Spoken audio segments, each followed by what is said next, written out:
2026 সালের 17 ফেব্রুয়ারি পর্যন্ত প্রাপ্ত তথ্যানুযায়ী বাংলাদেশের রাজনৈতিক পরিস্থিতি একটি নতুন জটিলতার মুখে পড়েছে। নির্বাচনে জয়ী দল বিএনপি সংসদ সদস্য হিসেবে শপথ নিলেও সংবিধান সংস্কার পরিষদ হিসেবে শপথ নেয়নি। এতে করে জুলাই সনদের বাস্তবায়ন এবং পরবর্তী আইনি প্রক্রিয়া নিয়ে একটি সাংবিধানিক সংকট তৈরির সম্ভাবনা রয়েছে।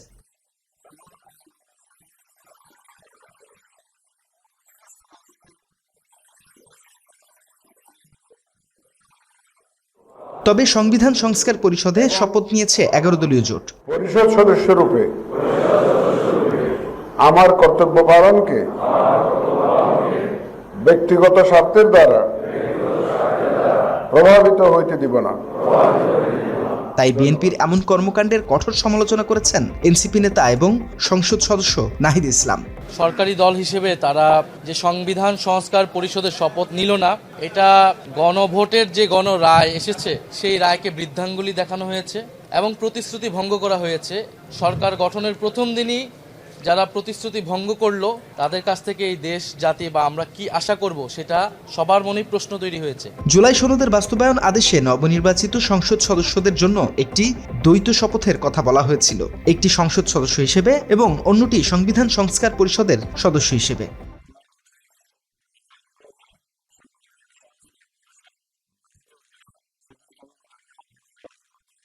এর মধ্য দিয়ে ম্যান্ডেট লঙ্ঘন হবে, যেহেতু 2026 সালের 12 ফেব্রুয়ারি অনুষ্ঠিত গণভোটে দেশের সংখ্যাগরিষ্ঠ নাগরিক জুলাই সনদের পক্ষে হ্যাঁ ভোট দিয়েছে। তাই বিজয়ী দলের এই সিদ্ধান্ত জনগণের সার্বভৌম ইচ্ছার সরাসরি লঙ্ঘন হিসেবে গণ্য হবে।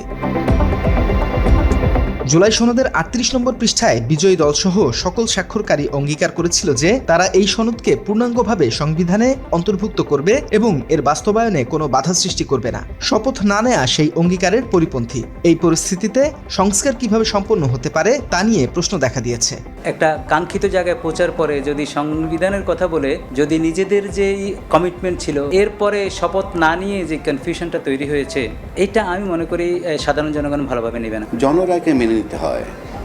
যদি মেনে না নেন, যদি সেই মতো শপথ নিয়ে এটা কার্যকর করার স্টেপ না নেন, সেটার কনসিকুয়েন্স কি হবে সময় বলবে। তবে বিকল্প কয়েকটি পথ খোলা আছে, এজন্য বেশ কিছু উপায় সনদে উল্লেখ রয়েছে। এর মধ্যে রয়েছে গণভোটের আইনি বাধ্যবাধকতা। বাংলাদেশের সংবিধানের 142 অনুচ্ছেদ অনুযায়ী সংবিধান সংশোধনের ক্ষমতা সংসদের। তবে জুলাই সনদ অনুযায়ী গণভোটে জনগণের সরাসরি রায় পাওয়ার পর এটি একটি পাবলিক ম্যান্ডেট।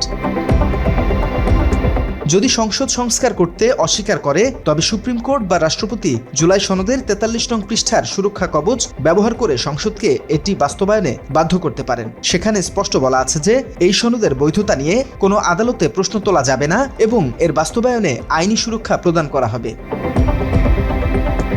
সংসদে বিএনপি একক সংখ্যাগরিষ্ঠতা পেলেও বিরোধী দল যেমন জামায়াতে ইসলামী বা অন্যান্য দল যদি সংস্কার পরিষদের শপথ নেয় তবে একটি অদ্ভুত পরিস্থিতির সৃষ্টি হবে। সাধারণত সংবিধান সংশোধনের জন্য 2/3 ভোট প্রয়োজন। বিজয়ী দল অংশ না নিলে এই সংখ্যাগরিষ্ঠতা অর্জন করা অসম্ভব হয়ে পড়বে। সেক্ষেত্রে সংস্কার প্রক্রিয়া থমকে যেতে পারে।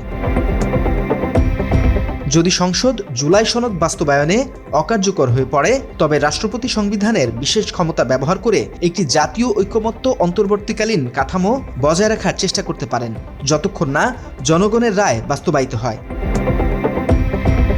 আবার সনদ অনুযায়ী যদি কোনো পক্ষ বাধা দেয় তবুও কিছু গুরুত্বপূর্ণ পদক্ষেপ নেওয়া যেতে পারে। এক্ষেত্রে হতে পারে স্বয়ংক্রিয় বৈধতা বিতর্ক। যদিও স্বয়ংক্রিয় বাস্তবায়ন ধারাটি চূড়ান্ত নথিতে সরাসরি নেই, তবে সনদের 318 নং অনুচ্ছেদে বলা হয়েছে যে জনগণের অভিপ্রায়ই সর্বোচ্চ আইন। সংসদ যদি জনগণের রায় বা হ্যাঁ ভোট কার্যকর না করে তবে দেশব্যাপী পুনরায় আন্দোলনের ঝুঁকি তৈরি হতে পারে, যা সরকারকে চাপে ফেলবে। বিজয়ী দল শপথ না নিলে উচ্চকক্ষ বা সিনেট গঠন করা সম্ভব হবে না, কারণ এর নির্বাচন পদ্ধতি সরাসরি জাতীয় নির্বাচনের ভোটের হারের উপর নির্ভরশীল। বিএনপি সংস্কার পরিষদের শপথ না নেয়ায় জুলাই সনদের বাস্তবায়ন প্রক্রিয়া আইনি জট ও রাজনৈতিক অচলাবস্থায় পড়বে। তবে যেহেতু জনগণ গণভোটে হ্যাঁ বলেছে, তাই নৈতিক ও রাজনৈতিকভাবে এই সংস্কার থেকে পিছিয়ে আসা যে কোনো দলের জন্য কঠিন হবে। বিষয়টি পরিষ্কার করেছেন জামায়াত আমিরও। যদি তারা জুলাইকে সম্মান করেন, যদি সংস্কারকে তারা ধারণ করেন, যদি আজকে যিনি প্রধানমন্ত্রী শপথ নেবেন তিনি নিজেও নির্বাচনী ক্যাম্পেইনে গিয়ে বলেছেন যে আপনারা গণভোটে হ্যাঁ বলুন, যদি এর প্রতি তারা শ্রদ্ধাশীল হন আমরা মনে করি তারা ওই শপথটাও নেবেন। কার কাছে শপথ নেবেন সে দাবি আমরা করব না। ওনাদের পছন্দ মতো অ্যাপ্রোপ্রিয়েট অথরিটির কাছে ওনারা নিতে পারেন, আমাদের কোনো অসুবিধা নেই। কিন্তু আমরা দেখতে চাই জুলাই সম্মানিত হয়েছে এবং জুলাই স্বীকৃত হয়েছে। জুলাইকে অসম্মান ও শ্রদ্ধা করে স্বীকৃতি না দিয়ে 26-এর এই পার্লামেন্ট নিশ্চয়ই কোনো গৌরবের আসনে বসতে পারবে না। এই পরিস্থিতিতে জুলাই সনদ কার্যকর না হলে আরেকটি স্বৈরাচারী কাঠামো তৈরির পথ খুলে দিতে পারে, যা জুলাই অভ্যুত্থানের মূল লক্ষ্য সাম্য, মানবিক মর্যাদা ও সামাজিক ন্যায় বিচারের পরিপন্থী হবে বলে মনে করা হচ্ছে। জনগণ হাবুককে ভোট দিচ্ছে এই কারণেই দেশগুলো সংস্কার হোক। আমরা চাই দেশে একটা পরিবর্তন আসুক। ওরা হয়তো যাচ্ছে যে যদি হাঁটা স্বীকৃতি দেয় তাহলে হয়তো একজন সরকার 10 বছরের বেশি শাসন করতে পারবে না, কিন্তু ওরা স্বীকৃতি দিচ্ছে না, কারণ ওরা যদি 17 বছর শাসন করে গেছে তো এই জন্য ওরাও চাইতেছে মেবি হয়তো 17 থেকে 20 বছর শাসন করবো। Desk report, Bangla addition.